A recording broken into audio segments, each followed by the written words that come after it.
Chapter 4. Cave Kids. Jack and Annie crept to the cave and peeked inside. A small flame danced from a bed of glowing coals. Near the fire were knives, axes, and hollowed-out stones. Animal skins were neatly stacked against the wall. "People must live here," said Annie. "Maybe it's the home of the Cro-Magnons we saw," said Jack, looking around. "Let's go inside and get warm," said Annie. Jack and Annie moved quickly to the fire and warmed their hands. Their shadows danced on the stone walls.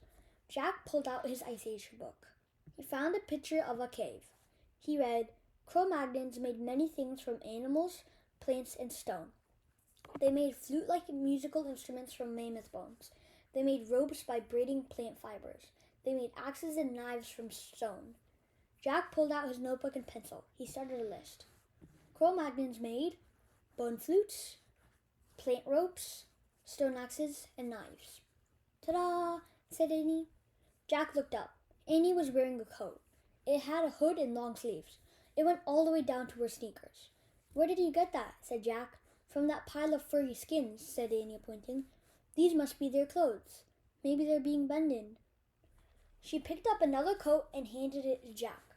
"Try one. It's really warm," she said. Jack put his backpack and towel down on the hard dirt floor. He slipped on the coat. It did feel very warm and soft. "We look like cave kids," said Annie. Squeak! Peanut peeked out of Jack's pack lying on the floor. "You stand there," said Annie. "There's no teeny coat for you." Peanut vanished back into the pack. "I wonder how they made these coats," said Jack. He turned the pages in the book until he found a picture of Cro-Magnon woman sewing. He read, "Cro-Magnons scraped reindeer skins with flint rocks to make them soft. They used bone needles to sew the skins together for clothing." Jack added to his list, "Reindeer skin clothes." "I hope the cave people won't mind if we borrow their coats," said Jack. "Maybe we should give them our towels," said Annie, "to thank them." "Good idea. And my goggles too," said Annie. They left their gifts on top of the rest of the animal skins. "Let's explore the cave before they come home." "It's too dark in the back. We won't be able to see anything." "I'll find out how Cro-Magnons saw in the dark," said Jack. He opened the Ice Age book. He found a picture of cave people holding odd-looking lamps. He read aloud to Annie. "Cro-Magnons made stone lamps.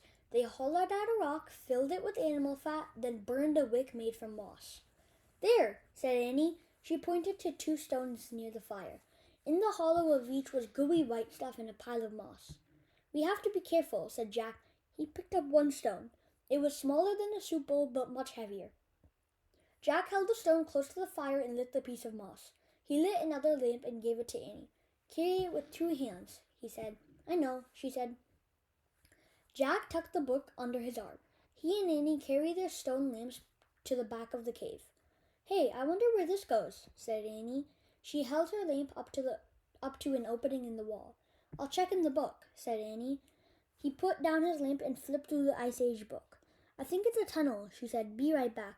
"Wait a second," said Jack. Too late. She had squeezed into the opening and was gone. "Oh, brother," said Jack, sighing. He closed his book and peeked into the opening.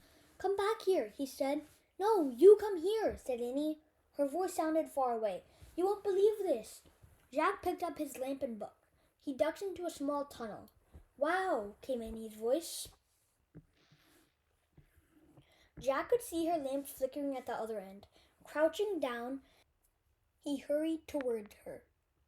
At the end of the tunnel was a huge cavern with a high ceiling. Annie held her lamp close to the wall. "Look," she said. Her voice echoed. Animals were painted on the wall in strokes of red and black and yellow. There were cave bears and lions, elk and reindeer, bison and woolly rhinos and mammoths. In the flickering light, the prehistoric beasts looked alive.